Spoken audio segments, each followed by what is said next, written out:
Let's start by creating a new project in Android Studio.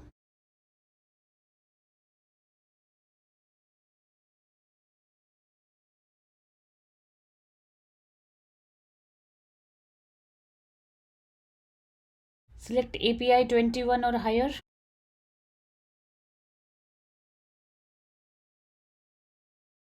Empty activity. Accept defaults. Click Finish.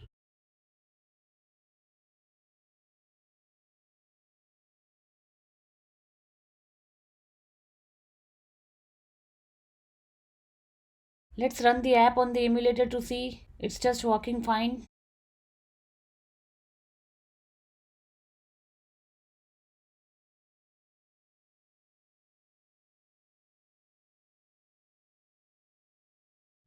In the next video, we'll set up the navigation architecture component for our project.